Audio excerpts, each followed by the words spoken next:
எல்லாருக்கும் வணக்கம். நாம என்ன பார்க்க போறோம்னா காலிஃபிளவர் தொட்டுக்க. இந்த காலிஃபிளவர் தொட்டுக்க எப்படி பண்ணலாம் பார்க்கலாம் வாங்க. இந்த மாதிரி காலிஃபிளவர் தொட்டுக்க செஞ்சீங்கன்னா ரொம்ப நல்லா இருக்கும். நான் ஃப்ரெஷ்ஷாக ஒரு காலிஃபிளவர் எடுத்திருக்கேன். அதை நம்ம இந்த மாதிரி குட்டி குட்டி சைஸில் நம்ம க்ளீன் பண்ணி எடுத்துக்கலாம், அரிஞ்சு எடுத்துக்கலாம். இப்போ அரிஞ்ச அந்த காலிஃப்ளவரை நம்ம ஹாட் வாட்டர் வச்சு க்ளீன் பண்ண போகிறோம். ஏன்னா அந்த காலிஃப்ளவரில் குட்டி குட்டியாக புழு இருக்கும். ஸோ அதை நம்ம ஹாட் வாட்டர் வச்சு க்ளீன் பண்ணால் மட்டும்தான் க்ளீன் ஆகும். அது கூட கொஞ்சமாக மஞ்சப்பொடி போட்டு நான் க்ளீன் பண்ணி எடுத்துக்கிறேன்.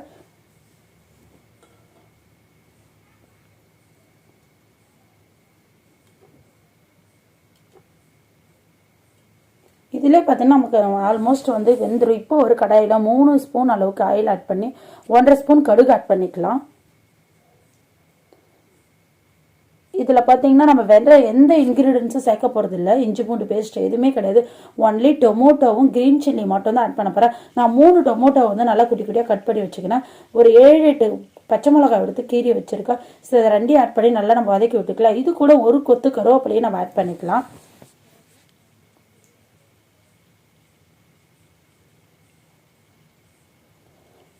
இது 3 நல்லா வதக்கிக்கலாம்.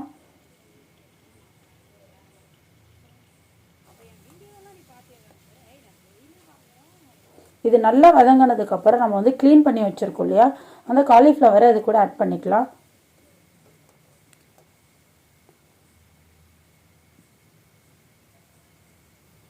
பார்த்தீங்கன்னா காலிஃப்ளவர் நமக்கு 75% ஆல்ரெடி குக் ஆகிடுச்சு. அதனால் இதுக்கு நம்ம எந்த தண்ணியும் ஆட் பண்ண போகிறதில்ல. நம்ம க்ளீன் பண்ணி வச்சுருக்கோம், இதுலேருந்தே தண்ணி நமக்கு வெளியே வரும். ஸோ தண்ணியை ஆட் பண்ணாமல் தான் நம்ம செய்ய போகிறோம். இதை நல்லா நம்ம வதக்கி விட்டுக்கலாம். இது கூட நம்ம காரத்துக்காக காரப்பொடியும், டேஸ்ட்டுக்காக சிக்கன் 65 தூளும், நார்மலான வீட்டு குழம்பு தூளும் தான் ஆட் பண்ண போகிறோம். மற்றபடி எந்த ஜிஞ்சர் கார்லிக் பேஸ்ட்டு, ஆனியன் வேறு எதுவுமே நம்ம ஆட் பண்ண தேவையில்லை.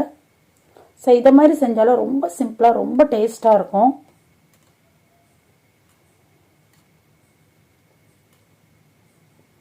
நான் உப்பு தேவையான அளவு 1 ஸ்பூன் அளவுக்கு நம்ம உப்பு ஆட் பண்ணிக்கலாம்.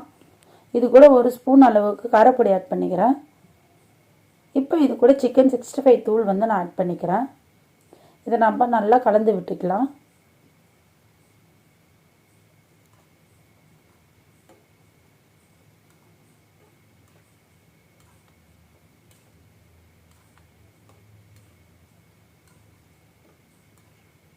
இது கூட நான் ஒரு ஸ்பூன் அளவுக்கு வீட்டு தூள் ஆட் பண்ணுறேன்.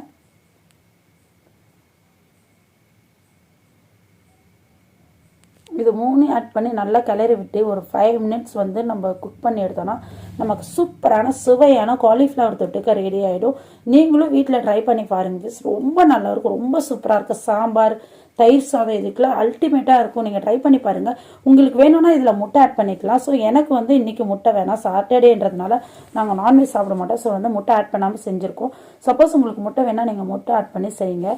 இதுமாரி வேறு ஏதாவது உங்களுக்கு ரெசிபி வேணாலும் கமெண்ட்டில் சொல்லுங்கள். அதுக்கு முன்னாடி நம்மளோட சேனலை சப்ஸ்கிரைப் பண்ணுங்கள் ஃப்ரெண்ட்ஸ். நம்ம அடுத்த ஒரு வீடியோவோட கண்டிப்பாக பார்க்கலாம்.